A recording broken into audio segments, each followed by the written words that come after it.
For years, I treated old compost and fallen leaves as separate problems. The compost seemed spent, and the leaves were just debris to be raked and discarded.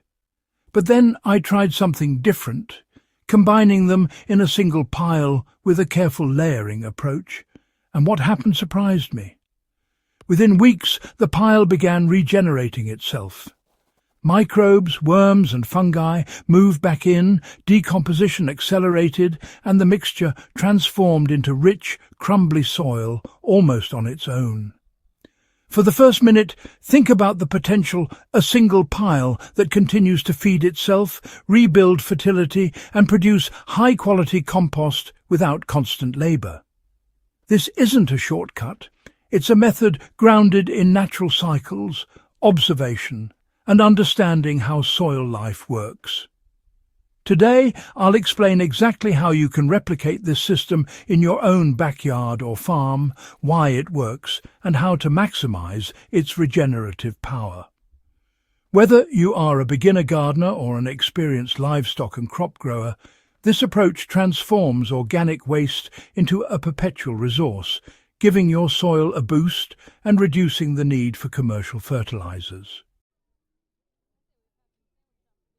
Old compost isn't dead. It just needs a jump start. The first insight is that compost doesn't truly die.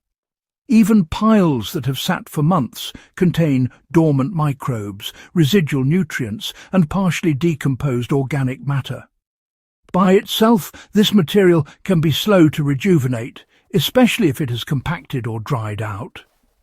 I discovered that mixing old compost with fresh carbon-rich leaves creates a perfect environment for microbial revival. The leaves provide structure, air pockets, and additional nutrients, while the old compost serves as a microbial seedbed that accelerates decomposition. For practical application, start by collecting fallen leaves and slightly shredding them to increase surface area. Mix them with old compost in roughly equal layers.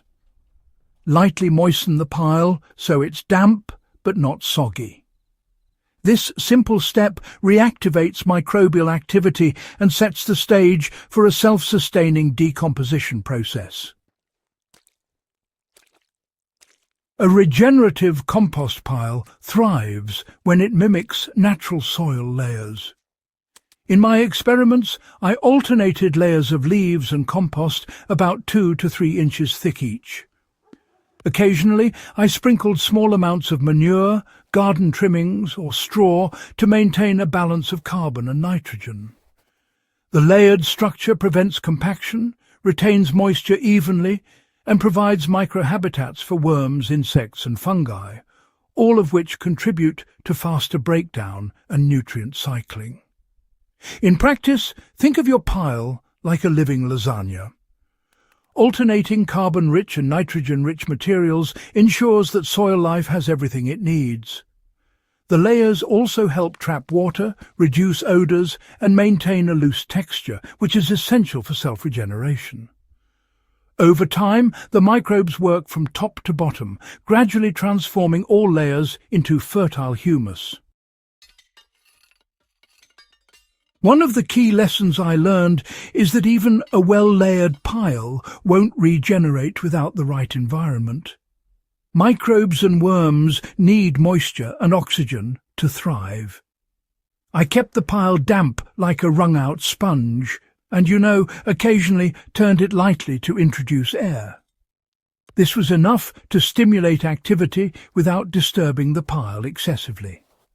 I noticed that the process accelerated significantly in the weeks following a gentle turn and watering, with a noticeable increase in worm activity and decomposition rates.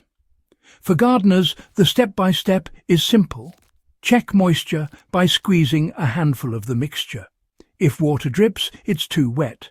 If it crumbles, it's too dry. Adjust accordingly.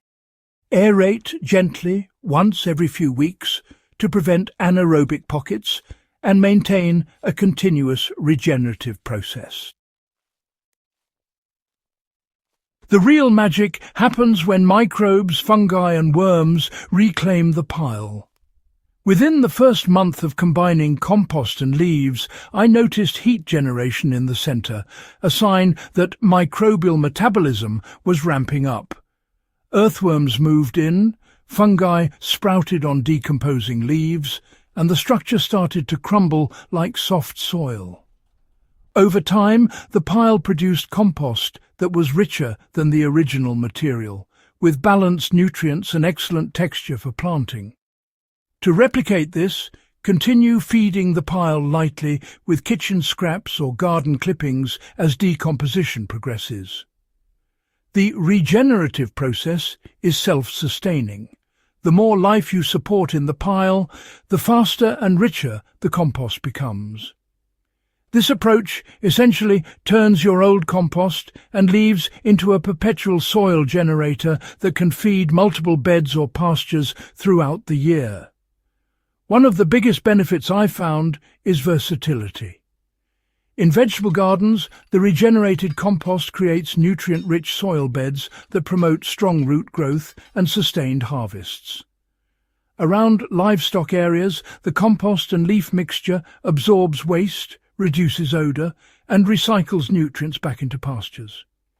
Even in winter, when decomposition slows, the pile retains a dormant microbial community that springs back to life in spring, ensuring continuous fertility.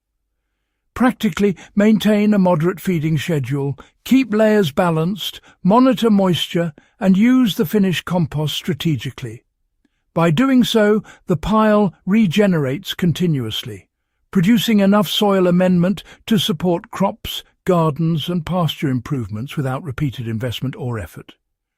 The key takeaway from this experiment is that composting is a living process. Old compost isn't a problem, it's a resource waiting for activation. By combining it with leaves, layering properly and supporting microbial life through moisture and aeration, you create a system that regenerates itself. This not only saves time and money, but also builds soil fertility in a sustainable, low-effort way. If you found this guide useful, and want more strategies for sustainable soil management and regenerative agriculture, make sure to subscribe to Husbandry and share this video with fellow gardeners and farmers who want to turn their waste into a continuous source of fertile soil.